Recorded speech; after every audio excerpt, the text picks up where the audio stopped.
Lymphoid organs. तो इस series में जो है अगला ये टॉपिक है लिम्फॉइड ऑर्गन। लिम्फॉइड ऑर्गन क्या है, इनको समझने के लिए पहले ये समझना पड़ेगा कि ये किसके कंपोनेंट है, किस ऑर्गन सिस्टम के पार्ट हैं।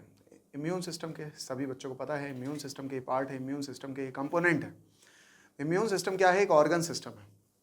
तो ऑर्गन सिस्टम में क्या होता है, जैसे एक वो हायरार्की सबको पता होगा कि जब सेल्स कई सारे साथ में आते हैं तो उससे बनते हैं टिश्यू, जब टिश्यू कई सारे साथ में आते हैं तो उससे बनता है ऑर्गन, और जब कई सारे ऑर्गन साथ में आते हैं तो उससे क्या बनता है? Organ system. ये तो इम्यून सिस्टम क्या है? एक ऑर्गन सिस्टम है। Immune system is an organ system हमारी बॉडी में जो कि हेल्थ को डायरेक्टली मेंटेन करता है। तो ये इम्यून सिस्टम जो है कई ऑर्गन्स का मिलके बना है, जिन्हें कह रहे हैं लिम्फॉइड ऑर्गन्स। इसमें कुछ टिश्यूज़ भी आते हैं, कुछ सेल्स भी आते हैं, और प्रोटीन मॉलिक्यूल्स लाइक एंटीबॉडीज़ आती हैं। ये भी सब इसी में आता है, लेकिन हम लोग मेजर ऑर्गन सिस्टम को जो मेजरली जो उनके कंपोनेंट बना रहे हैं उनके बारे में पढ़ रहे हैं, लिम्फॉइड ऑर्गन्स। तो लिम्फॉइड ऑर्गन्स को देखते क्या होते हैं लिम्फॉइड ऑर्गन। तो लिम्फॉइड ऑर्गन में दो तरह के हम लोग डिवाइड करके इसको स्टडी करते हैं। जैसे ह्यूमन रिप्रोडक्शन में रिप्रोडक्टिव सिस्टम को दो टाइप में डिवाइड करके स्टडी किया जाता है कि प्राइमरी एंड सेकेंडरी, वैसे ही लिम्फॉइड ऑर्गन्स को भी हम लोग दो तरीके से डिवाइड करके स्टडी करते हैं, प्राइमरी लिम्फॉइड ऑर्गन्स और सेकेंडरी लिम्फॉइड ऑर्गन्स। प्राइमरी और सेकेंडरी। तो यहाँ प्राइमरी और सेकेंडरी क्यों कहा गया है? जो ज़्यादा इंपॉर्टेंट है, जो ज़्यादा प्राइम इंपॉर्टेंस रखने वाले ऑर्गन है वो प्राइमरी लिम्फॉइड ऑर्गन है, और जो इंपॉर्टेंस रखते हैं पर उनसे कम तो वो है सेकेंडरी लिम्फॉइड ऑर्गन, पर ये भी इंपॉर्टेंट है। तो ये दोनों के काम क्या है? तो जैसे प्राइमरी लिम्फॉइड ऑर्गन में बोला जाता है कि जहाँ पे इम्यून सिस्टम के जो मेन सेल हैं जो कि एक्वायर्ड इम्यूनिटी देने का काम कर रहे हैं, लिम्फोसाइट्स। हाँ, तो लिम्फोसाइट्स जहाँ पे ओरिजिनेट होती हैं और या फिर मैच्योर होती हैं, और या फिर दोनों काम होता है, ओरिजिन हो या फिर मैचुरेशन हो और या फिर दोनों काम हो, उन ऑर्गन्स को कहते हैं प्राइमरी लिम्फॉइड ऑर्गन। मतलब ओरिजिन हो या ऑब्लिक एंड क्या हो, मैचुरेशन हो, तो ऐसे ऑर्गन्स को कहते हैं प्राइमरी लिम्फॉइड ऑर्गन। ठीक है, तो जैसे इसमें दो आते हैं, एक को बोलते हैं हम लोग क्या, बोन मैरो, बोन मैरो, दूसरा है थाइमस। तो बोन मैरो और थाइमस। हाँ, बोन मैरो में क्या होता है?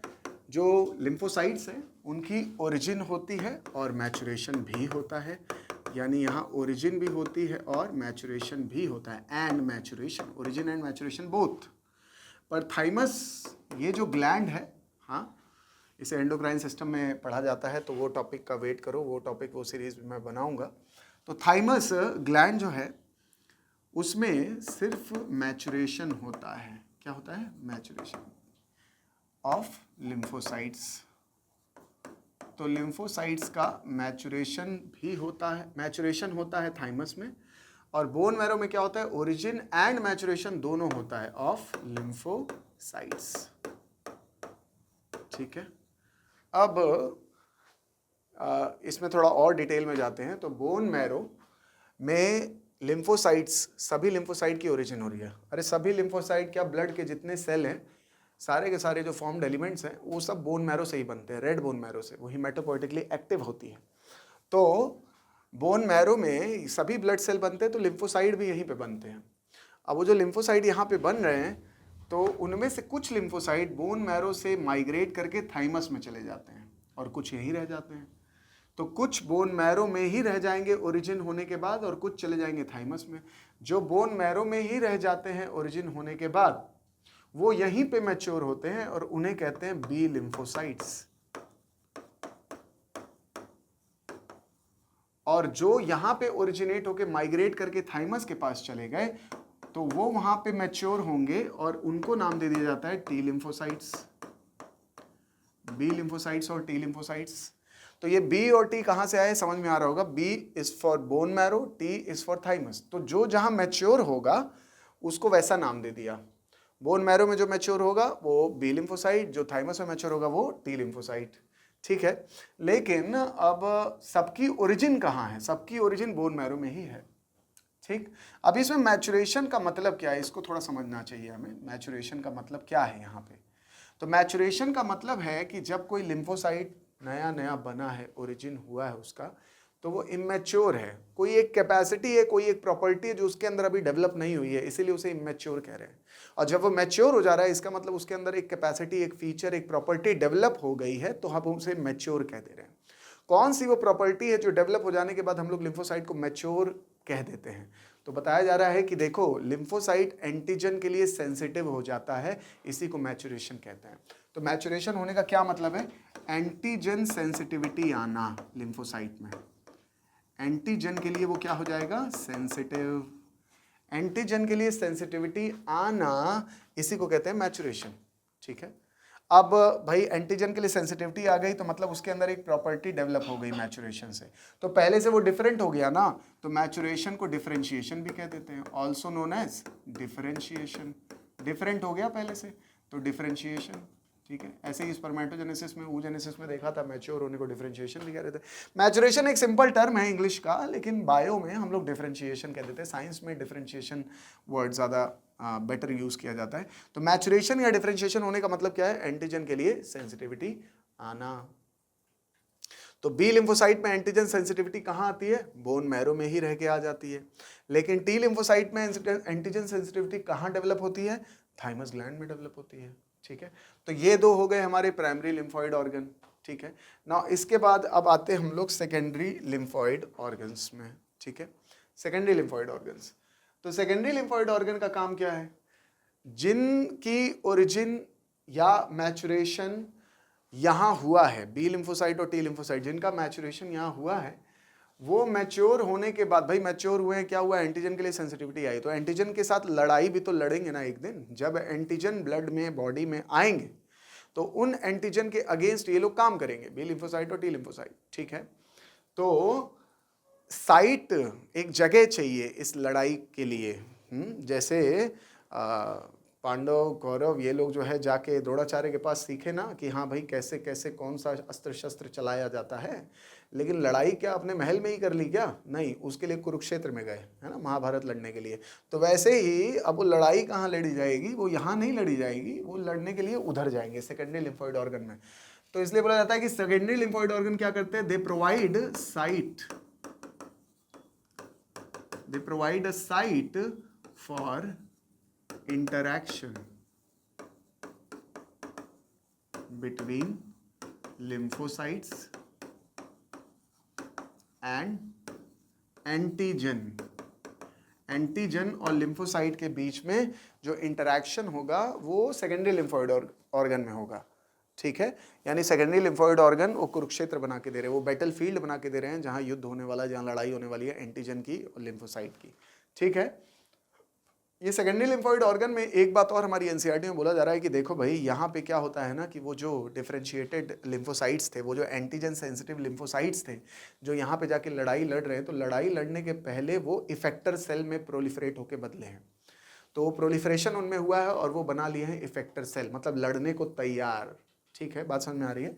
इफेक्टर सेल, और लड़ाई जो करने जा रहा है वो इफेक्टर सेल कहलाता है। ठीक है, तो यहाँ पे क्या होगा? इफेक्टर सेल्स का फॉर्मेशन होता है, इफेक्टर सेल्स। तो ये क्वेश्चन पूछा जा सकता है एग्जाम में कि इफेक्टर सेल कहाँ बनते हैं, तो क्या बोलेंगे? इफेक्टर सेल कहाँ बनते हैं? सेकेंडरी लिम्फॉइड ऑर्गन में बनते हैं, क्योंकि वहाँ लड़ाई लड़नी है भाई। हाँ, तो जो लड़ाई कौन लड़ेगा? इफेक्टर सेल लड़ेगा। तो यही जो मैच्योर है वही जब वहाँ लड़ाई लड़ने लगेगा तो इफेक्टर सेल बन के तब लड़ेगा। ठीक है, ऐसा। तो अब सेकेंडरी लिम्फॉइड ऑर्गन कौन कौन से है, चलो इसको देखते हैं।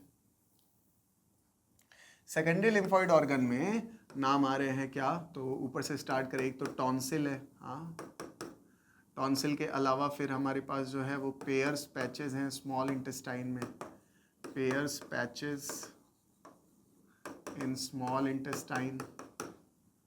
ठीक है, इसके बाद जो है हमारे पास है अपेंडिक्स, फिर है हमारे पास स्प्लीन, फिर है हमारे पास लिम्फ नोड्स। ठीक है, तो ये कुछ 5 ऑर्गन हैं जहाँ पे कि साइट प्रोवाइड कराई जा रही है इंटरैक्शन के लिए, लिम्फोसाइट और एंटीजन के बीच में जो इंटरैक्शन हो रहा है, ठीक है। तो ये लोग अपनी अपनी जगह पे रह के वहाँ पे जो भी एंटीजन या पैथोजन भी उसे कहते हैं, तो जो भी एंटीजन ट्रैप किया इन्होंने अपनी अपनी जगह पे रह के, स्मॉल इंटेस्टाइन में इसने कर लिया, इधर ये अपेंडिक्स ने कर लिया, हाँ टॉन्सिल ने इधर फेरिंग्स के आसपास का ओरल कैविटी के इधर का जो भी इन्फेक्शन ट्रैप किया, यहाँ पे लड़ाइयाँ होंगी। स्प्लीन क्या करता है, तो स्प्लीन को बोलते हैं कि ब्लड में अगर कोई एंटीजन आ गया है तो ब्लड में उसको ब्लड से फिल्टर करके निकाल लेती है स्प्लीन, तो ब्लड फिल्टर भी हो जाती है स्प्लीन, हाँ ब्लड को फिल्टर करती है। तो कोई पैथोजन जो ब्लड में आ गया है, जो एंटीजन ब्लड में आ गया है, उसको ब्लड में से फिल्टर करके निकालती है कौन, ये स्प्लीन, ठीक है। इसके अलावा लिम्फ नोड क्या करते हैं ये लोग, लिम्फ में अगर कोई पैथोजन आ गया है, लिम्फ में या टिश्यू फ्लूइड में अगर कोई पैथोजन आ गया है तो उसको ट्रैप करके और फिर उनका इंटरैक्शन कराते हैं लिम्फोसाइट के साथ, ठीक है। तो इसका एक याद आ रहा होगा जब फाइलेरियासिस पढ़ते हो, तो फाइलेरियासिस में आता है कि वुचरेरिया, हाँ वुचरेरिया जो है वो फाइलेरियासिस कॉज करता है। ये वुचरेरिया लिम्फेटिक वेसल्स में जाके रहना पसंद करता है, हाँ। तो यहाँ पे क्या बोला, जो पैथोजन लिम्फ में आ जाएंगे, लिम्फेटिक वेसल में आ जाएंगे, उनको पकड़ेगा, ट्रैप करेगा कौन, लिम्फ नोड, हाँ। तो वो वुचरेरिया लिम्फेटिक वेसल में लिम्फ में आता है, तो अगर वुचरेरिया को ट्रैप करना है तो कौन करेगा, लिम्फ नोड ट्रैप करते हैं, ठीक है। और यहाँ पे लड़ाई चलती है। ध्यान रहे जब भी यहाँ पे इंटरैक्शन चल रहा होता है इन सबका साइज बढ़ जाता है, ठीक है, हाँ सबका साइज बढ़ जाता है, तो स्वेलिंग आ जाती है हमें, ठीक है। ओके बहुत डीप में हमें नहीं जाना है, बहुत डिटेल में हमें नहीं जाना है, जितना माइन्यूट पॉइंट ऑफ व्यू से इंपॉर्टेंट है उतना देख लेते हैं। यहाँ पे अपेंडिक्स को लेके एक बात आती है कि जब हम लोग डाइजेस्टिव सिस्टम में अपेंडिक्स को पढ़ते हैं तो हम लोग कहते हैं कि वेस्टिजियल है, लेकिन यहाँ पे हम लोग पढ़ रहे हैं कि ये सेकेंडरी लिम्फोइड ऑर्गन है। तो हाँ ये सेकेंडरी लिम्फोइड ऑर्गन है, हाँ, लेकिन वहाँ पे वेस्टिजियल जो कहा जा रहा है वो वाली बात भी सही है। तो किसी तरह का कोई डाइजेशन अपेंडिक्स में नहीं होता, इसलिए in terms of digestion appendix is vestigial organ, ठीक है। डाइजेशन नहीं होता तो उस वे में तो वेस्टिजियल है, लेकिन इम्यूनिटी प्रोवाइड करने में, साइट प्रोवाइड करने के लिए तो हाँ ये होती है, ठीक है। तो साइट प्रोवाइड तो कर देती है, लेकिन फिर भी ये अगर नहीं भी है तो बाकी लोग से काम चल जाता है, ठीक है। तो ये हो गए हमारे सेकेंडरी लिम्फोइड ऑर्गन, ठीक है। That's it, thank you.